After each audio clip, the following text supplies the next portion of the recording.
মালদা শহর থেকে ঢিলছোড়া দূরত্বে রাতের অন্ধকারে মাটি মাফিয়াদের দৌরাত্ম্য। স্থানীয়দের অভিযোগ, রাতের অন্ধকারে এক শ্রেণীর মাটি মাফিয়ারা অবৈধভাবে ফারাক্কা ব্রিজ থেকে বাগবাড়ি পর্যন্ত বাঁধের মাটি কেটে বিক্রি করছে বলে অভিযোগ। এই নিয়ে বাসিন্দারা সরব হয়ে মাটি মাফিয়াদের বিরুদ্ধে ইংরেজবাজার থানায় একটি লিখিত অভিযোগ দায়ের করেছেন।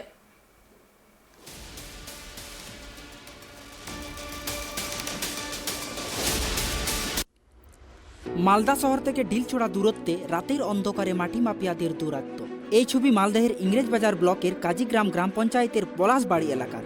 স্থানীয়দের অভিযোগ, রাতের অন্ধকারে এক শ্রেণীর মাটি মাফিয়ারা অবৈধভাবে ফারাক্কা ব্রিজ হইতে বাগবাড়ি পর্যন্ত বাঁধের মাটি কেটে বিক্রি করছে বলে অভিযোগ। যদিও এই ঘটনা দিন কয়েক ধরে চলে আসছে, হঠাৎই গ্রামবাসীদের নজরে আসতেই তারা ধরে ফেলে অবৈধভাবে মাটি কাটা জেসিবি মেশিন সহ ট্রাক্টরকে।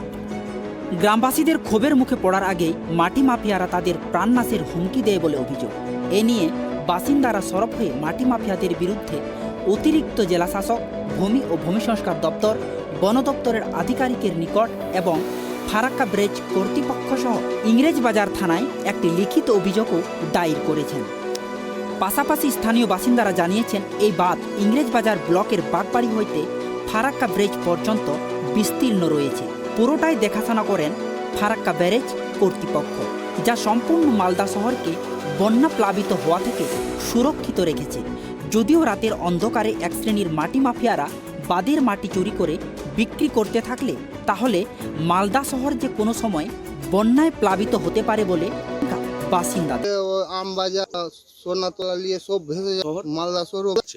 রাতটার সময় কাটছে মাঠ, বলছে কি বাঁধে যায় দু চার বাঁধের মাটি দিকে পাঠাইছে পোস্টলি, এরকম করে মাটি কাটা মাফিয়ারা কাটছে। হ্যাঁ, কারা কাটছে?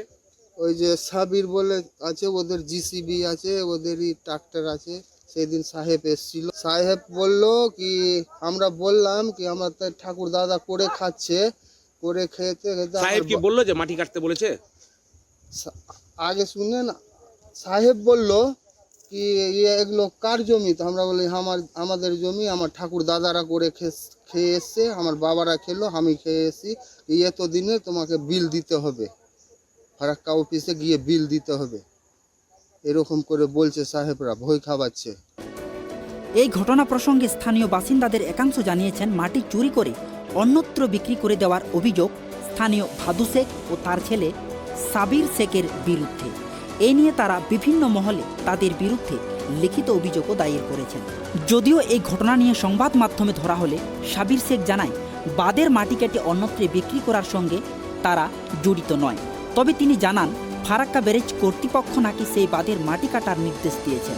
এই ঘটনাকে কেন্দ্র করে শুরু হয়েছে রাজনৈতিক চাপানোত্তর। দক্ষিণ মালদা বিজেপি সাংগঠনিক সভাপতি পার্থসারথী ঘোষ জানান, আজকে শুধু বাঁধের মাটি কাটা নয়, পুকুর ভরা থেকে শুরু করে অবৈধভাবে জমি থেকে মাটি কাটা হচ্ছে গোটা মালদা শহরে। শাসক দলের মধ্যে জমি মাফিয়া এই কাজ করার সুযোগ পাচ্ছে। প্রশাসনের এ বিষয়ে কোনো রকম হস্তক্ষেপ করছে না। মালদা শহর যে বন্যার কবল থেকে রক্ষা পায়, তার পিছনে ওই বাগবাড়ি বাঁধের গুরুত্ব অপরিসীম।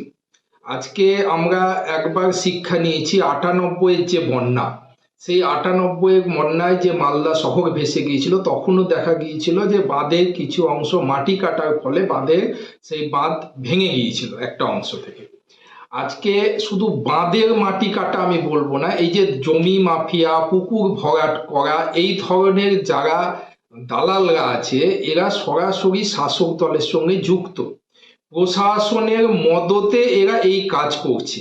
আজকে এখানে ভূমি সংস্কার দপ্তর আছে, ডিএলআরও আছে, ডিস্ট্রিক্ট ম্যাজিস্ট্রেট আছে। তাদের এই জায়গাটা দেখা উচিত যে একটা অত্যন্ত গুরুত্বপূর্ণ বাঁধ যেটা মালদা শহরকে বাঁচিয়ে রেখেছে, আজকে সেই বাঁধে পর্যন্ত এই শাসক দলের সমাজ বিরোধীদের হাত পড়েছে। আজকে যেভাবে আমাদের এই যে মালঞ্চপল্লী এলাকায়, আমাদের বিভিন্ন জায়গায় আমরা দেখতে পাচ্ছি যে পুকুর ভরাট করা, বিল ভরাট করা, তো এগুলো সমস্ত যে সমাজ বিরোধীরা শাসক দলের হয়ে কাজ করছে, আর তারা এইভাবে কোটি কোটি টাকা লুটপাট করছে। লুটপাটের রাজত্ব চলছে পশ্চিমবঙ্গে।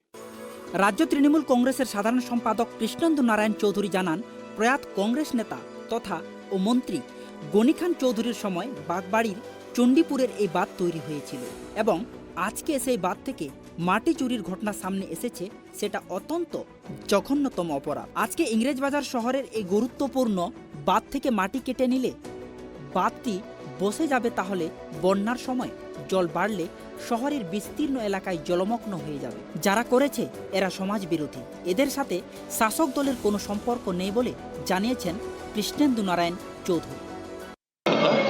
এ ধরনের জঘন্য কাজ হয় না। এটা বাঁধ তৈরি হয়েছিল, আমার মনে হয় তখন গনি খান চৌধুরীর উদ্যোগে এটা হয়েছিল। এই বাঁধটা একদিকে চলাচলের রাস্তা, আরেকদিকে বন্যা নিয়ন্ত্রণ করার একটা জায়গা। এই বাঁধটা যদি নিজ দিয়ে মাটি কেটে নেয় পরে বসে যাবে, ফলে ফারাক্কা ব্যারেজেও করতে পারবে না, কেউ করবে না। এবং যারা করছে তারা সমাজ বিরোধী, এদের বিরুদ্ধে অ্যাকশন হওয়া উচিত। বিরোধীরা বলছে স্বাধীন করে না, এটা সব ল্যান্ড মাফিয়াদের কোনো চরিত্র নেই। এই বিষয়ে প্রশাসনকে কি বলবে? এটা বিরোধীরা প্রশাসনকে আমি অনুরোধ করব যে তারা যাতে পজিটিভ অ্যাকশন নেয়। বাঁধটা কিন্তু গ্রামবাসীরা বলছে এইভাবে যদি বাঁধ ভেঙে গেলে মালদা শহর আমি আগেও বললাম যে বাঁধটা অ্যাপ্লাক বাঁধ বলা হয়, ওইটা ৭১-এর যে বন্যা হয়েছিল সেই বন্যার জন্য এটা করা হয়েছিল। আবার যদি ওই ধরনের বন্যা হয় তখন কিন্তু সামলানো যাবে না, শহরের বিস্তীর্ণ এলাকায় ডুবে যাবে। এদিকে ফারাক্কা ব্যারেজের জেনারেল ম্যানেজার আর.ডি. দেশপান্ডের সাথে এ বিষয়ে যোগাযোগ করা হলে জানান, বিষয়টি তার জানা নেই, তবে ঘটনাস্থলে দপ্তরের কর্মীদের পাঠানো হবে বলে জানিয়েছেন। মালদা থেকে মলিন দাসের রিপোর্ট, ট্রাইব টিভি।